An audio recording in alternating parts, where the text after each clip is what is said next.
इयत्ता 5वी, विषय मराठी, पाठ क्रमांक 4, सावरपाडा एक्सप्रेस, कविता राऊत. स्वाध्याय. प्रश्न पहिला, एका वाक्यात उत्तरे लिहा. कविताने कोणत्या स्पर्धेत भारताचा दबदबा निर्माण केला? उत्तर, कविताने राष्ट्रकुल आणि आशियाई क्रीडा स्पर्धेत भारताचा दबदबा निर्माण केला. कविताला कशामुळे दिलासा मिळाला? उत्तर, चीनमध्ये झालेल्या आशियाई क्रीडा स्पर्धेत 10,000 मीटर धावण्यात कविताचे सुवर्णपदक हुकले. त्याप्रसंगी आईच्या शब्दांनी कविताला दिलासा मिळाला.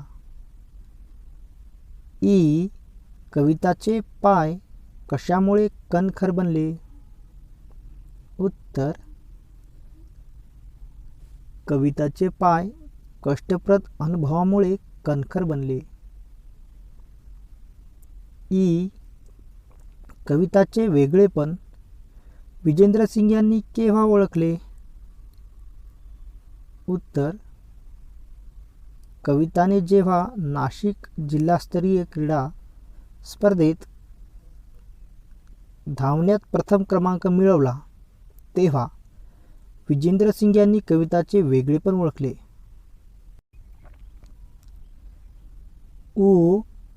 कविता आपल्या त्रासाबद्दल आईला का सांगत नाही? उत्तर, आईला उगीच वाईट वाटू नये म्हणून कविता आपल्या त्रासाबद्दल आईला सांगत नाही. कविता कोणत्या धावपटूला आदर्श मानते? उत्तर, कविता पी.टी. उषा या धावपटूला आदर्श मानते.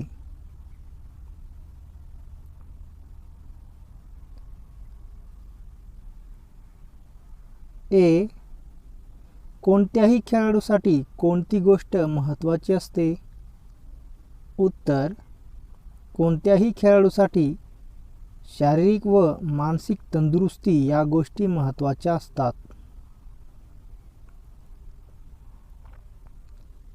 प्रश्न क्रमांक 2, 2-3 वाक्यांत उत्तरे लिहा. कविता राऊतला सावरपाडा एक्सप्रेस का म्हणतात? उत्तर,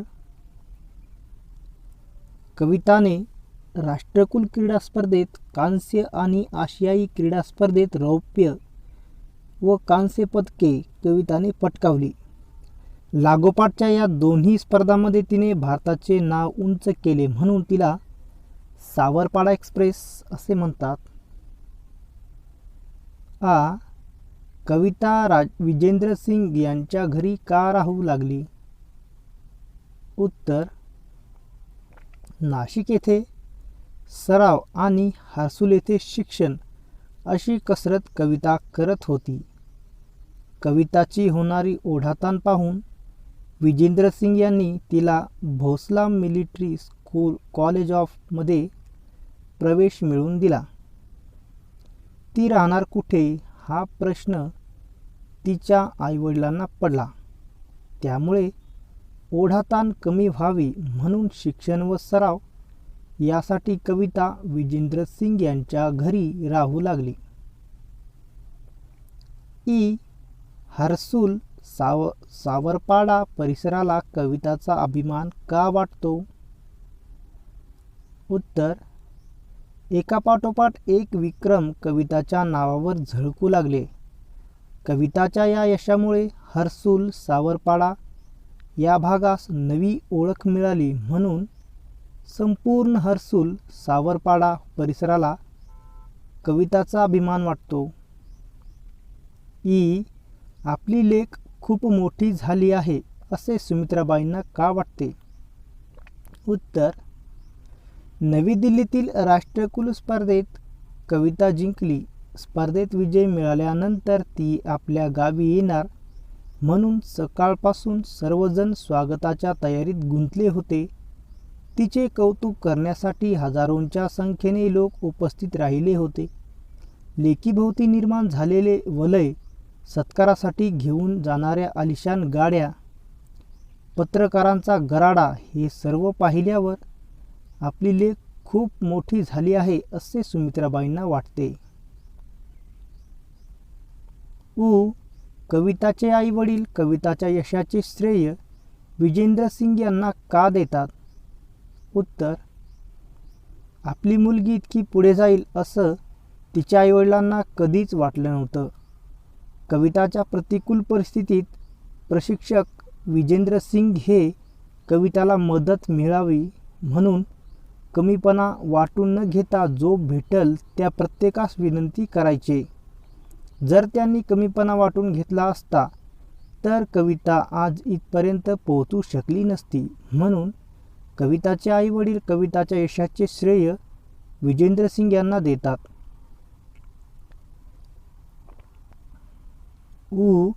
कविताकडून तुम्ही कोणती प्रेरणा घ्याल? उत्तर: आपल्या ध्येयापर्यंत पोहोचण्यासाठी खूप मेहनत घेणे, प्रामाणिकपणे यशासाठी मेहनत घेणे, अपयश आले तरीही खचून न जाता यशासाठी प्रयत्न करत राहणे, ही प्रेरणा मी कविताकडून घेईन. प्रश्न क्रमांक 3. खालीलप्रमाणे प्रत्यय लावून नवीन शब्द लिहा. उदाहरणार्थ: पण वेगळेपण, दार चमकदार, पणा कमीपणा, पणी लहानपणी, आर्थिक, ईत अखंडित. नवीन शब्द: पण मोठेपण, दार रुबाबदार, पणा खोटेपणा, पणी मोठेपणी, औद्योगिक, ईत सदोदित. प्रश्न क्रमांक 4.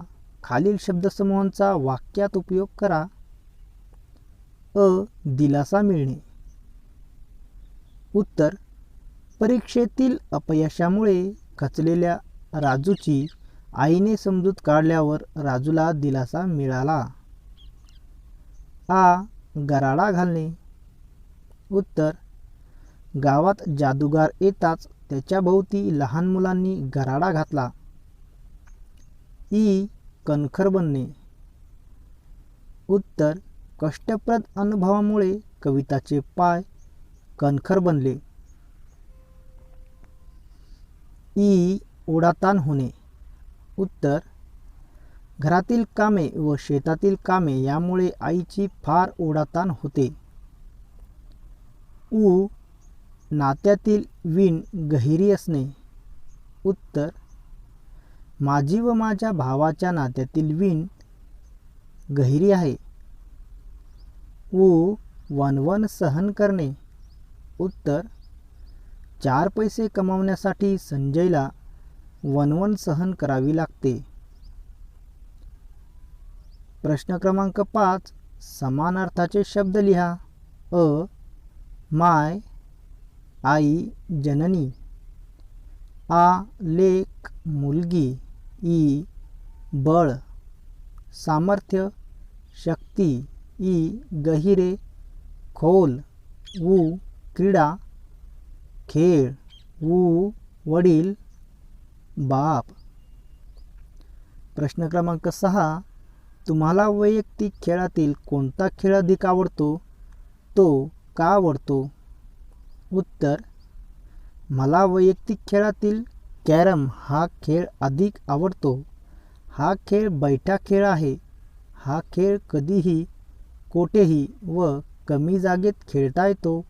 यामध्ये धनुर्विद्याप्रमाणे एकाग्रतेची खूप गरज असते, म्हणून मला हा खेळ अधिक आवडतो. प्रश्न क्रमांक 7. तुम्हाला मैदानी खेळ आवडतात की बैठे खेळ की दोन्ही? ते खेळ का आवडतात ते थोडक्यात लिहा.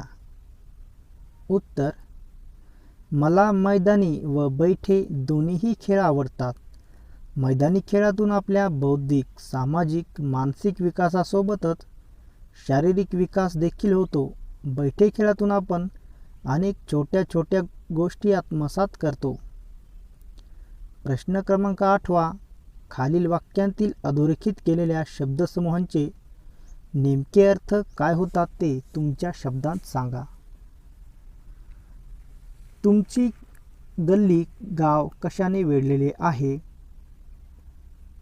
अधोरेखित शब्द वेढलेले आहे. तर याचे अर्थ होतात आमच्या इकडे गावाच्या भोवती काय आहे? आपल्या राज्यातली अनेक शहरे धुराने वेढलेली आहेत.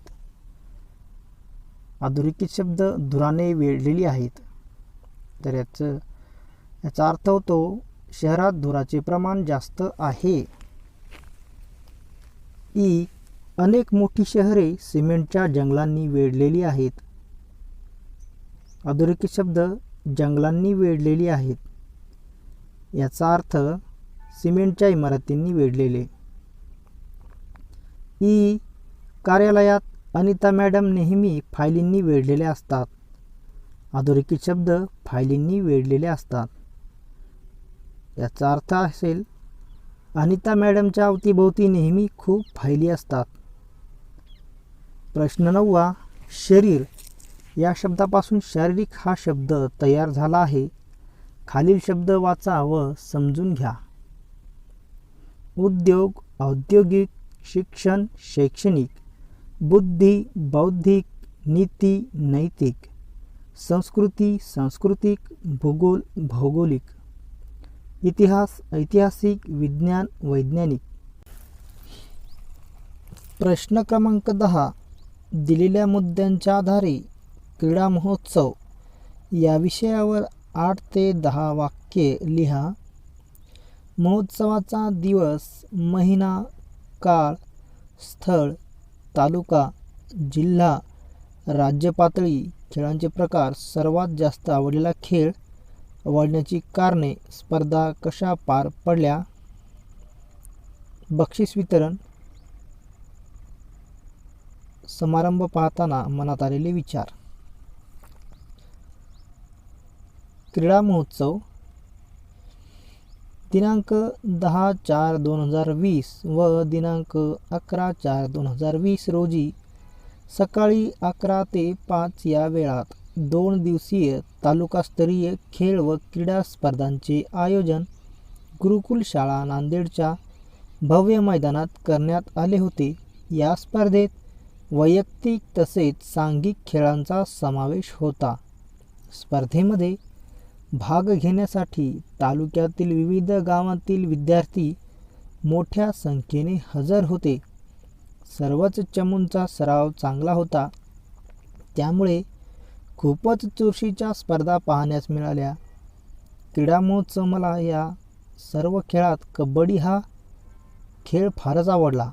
कोणता चमू जिंकणार हे स्पर्धेच्या शेवटपर्यंतही लक्षात येत नव्हते.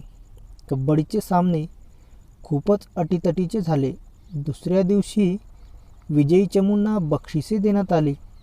पराजित झालेले विद्यार्थी पण या स्पर्धांतून खूप काही शिकून गेले. स्पर्धा म्हणली तर हार जीत ही आलीच, त्यामुळे हारणाऱ्यांनी नाराज व्हायचे नाही व विजेत्यांनी हुरळून जायचे नाही. आपण कुठे चुकत आहो हे शोधून योग्य सराव करणे गरजेचे असते.